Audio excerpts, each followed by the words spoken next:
Се работи за зборник на документи со многу коментари, со многу фусноти. Книгата е посветена на една исклучителна личност, Ѓорги Доцев Ордев или Банев, подоцна прекрстен, кој има полициско досие, полициски прогон од 49 година па се до самостојувањето на Република Македонија. Најпрво е суден како припадник на организацијата Правда, значи еден тврдокорен македонец кој до крајот на животот се бори за суверена и независна Македонија и ја имаше таа среќа да го доживее осамостојувањето на Република Македонија.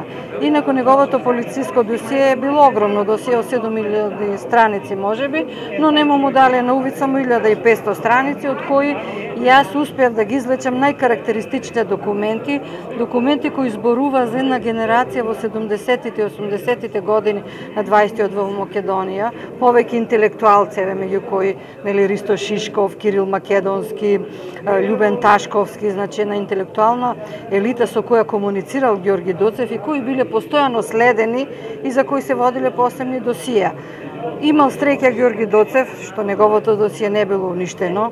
На многу од овие личности останале 100-200 страни од тие илјадници страни кои биле водени за нив. Значи овдека се работи централна личноста на Ѓорги Доцев, но сепак може да се види положбата на македонските интелектуалци во 70-тите години, кога Тито почнува со повторен притисок врз интелигенцијата, бидејќи веќе тоа период после превирањата 68-69 година, мас покрет од демонстрациите во Косово, че вознемирена Југославија, се гледа нејзината разнишеност и повторно се воведуваат полициски методи на следење, малтретирање, особено на личностите кои имале влијание во јавниот живот, значи тие биле следени бидејќи тие имале влијание.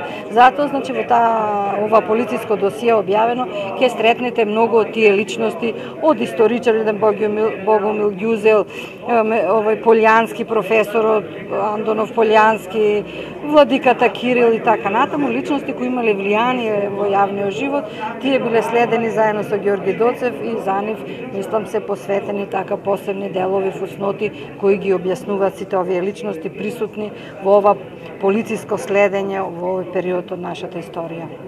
Како успеавте толку големо полициско досие да го ставите во неколку стотина страници, затоа што навистина бара многу време, труд и истражување во едно? Да, мислам, неколку години го работев тоа досие, не беше лесно да се направи таа селекција. Имате вие, например, 20-30 страни, разговорот на неговата сопруга со комшивката, па некој педантно го бележал на 20 страни телефонски разговори и се бара сега меѓу редови што кажале тие двете комшики, дали нешто има непријателство против државата. Значи до такви апсурди има во досието, но сепак бара вештина тоа, мислам, на истражување. Јас сум работела со документи од современата историја, пример, кога работев за аграрната реформа, таму 275 кути по 2000 страници сум ги вртела. Значи, тоа е умешност да најдете, но сепак овде е комплицирано, бидејќи се работи за многу личности. Вие ќе видите во книгата многу личности се чепкат и споменуваат. Тоа е многу тешко да најдам мера, да не кажам дека некој бил кодош или бил во служба на државата, па своите другари ги кодошал, но сето тоа барав мерка. Многу повеќе ме изморија фуснотите кои ги работев, бидејќи таму се спомнуваат многу личности, некои да се дешифрираат, да се побара траго, зошто тој човек бил суден, зошто се спомнува во тој контекст. Значи, тоние фуснотите се дава историографска тежина на трудот, а самите документи, значи, зборува за духот на времето, за личноста на оние кои давале информации, кои ги правеле тие белешки, така натаму, така осликува едно навистина чудно време во кој од едната страна зборуваме за еден хуман социјализам, за демократија, така натаму, од другата страна ќе се види колку луѓето тоа сето дека било една голема демагогија, колку луѓето биле следени, репресирани, како се мерил на кантар секој нивни збор. Тоа е суштината. Само на кратко, ваша оценка дали излегувањето на оваа книга во ова време кога се доведува прашање постоењето на македонскиот идентитет е вистинското време да се потврди тезата дека не имало и дека имало? Бидејќи сме ние на Балканот со стотици години, секогаш сме биле загрозени, ќе бидеме можеби загрозени уште стотина години додека не се цивилизира Балканот. Мислам, не Македонија е цивилизирана, туку соседите додека не ги живеат нивните територијални апетити кон Македонија, но сепак ова е доказ дека и во рамките на Титова Југославија никогаш овие голем број од македонските интелектуалци не се откажале дека тие не се југословени, не припаѓа на Југославија, дека таа е навештачка историска творба и дека таа борба за Македонија, уствари тие се продолжувачи на тој континуитет на ВМРО, Гоцеделчевско, на вистинските идеи на ВМРО, бидејќи нивните идеи биле за автономна, независна македонска држава. Овие луѓе, како Ѓорги Доцев, се продолжувачи на таа идеја.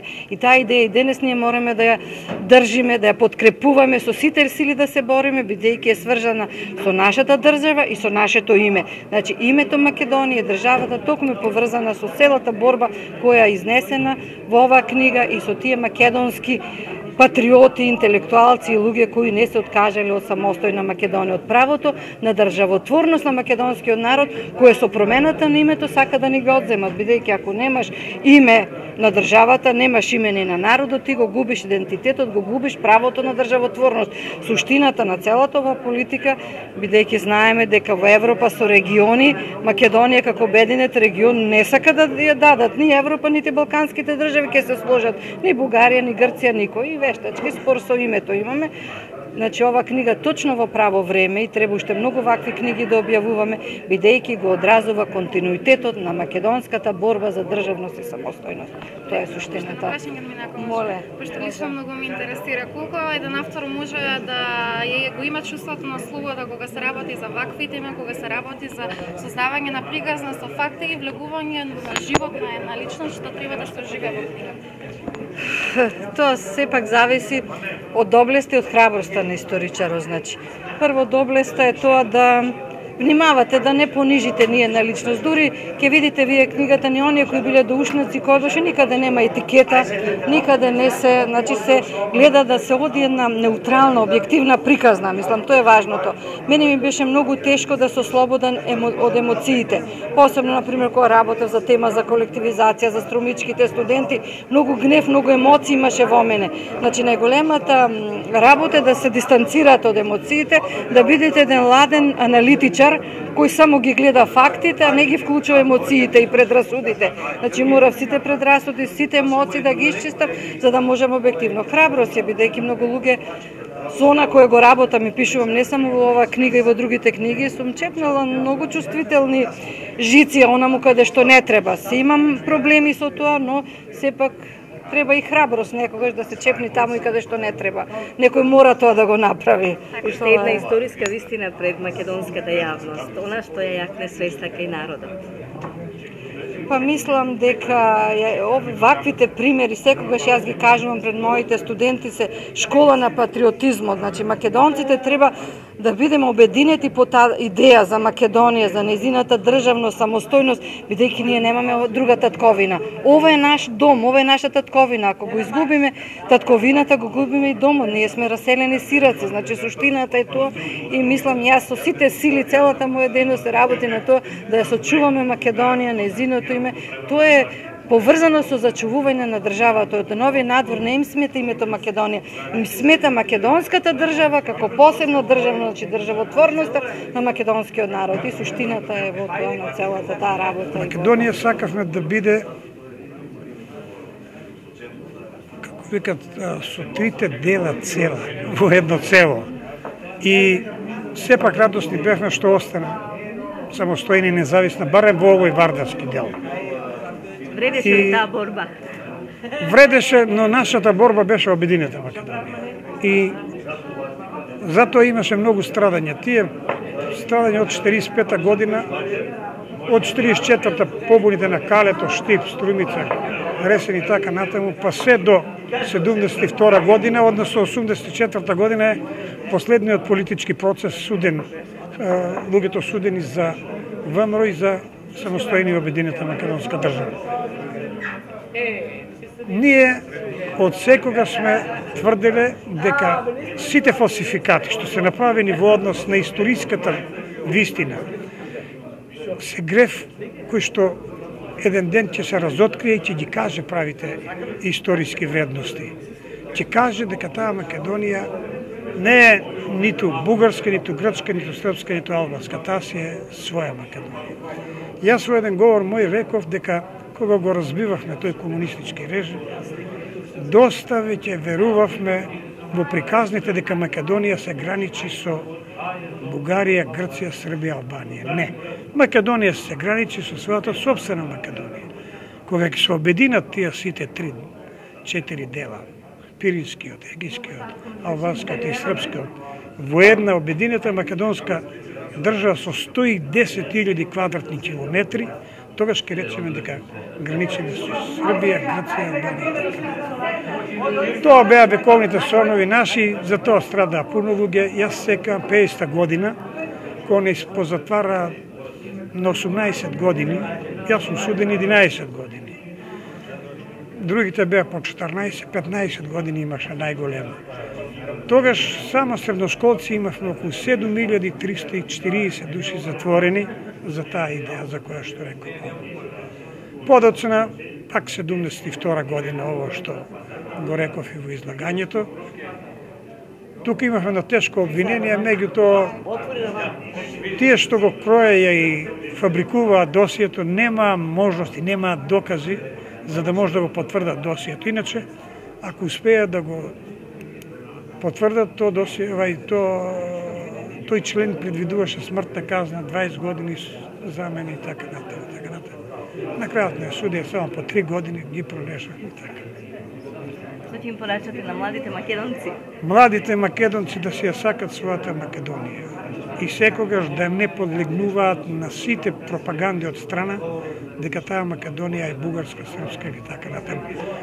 Треба младите да се повеќе настојуваат да ја читат искрената права историја за Македонија. А сите фалсификати што се прават од другите страни треба јасно да се види дека се фалсификувани, да не се прифаќаат како такви. Едно.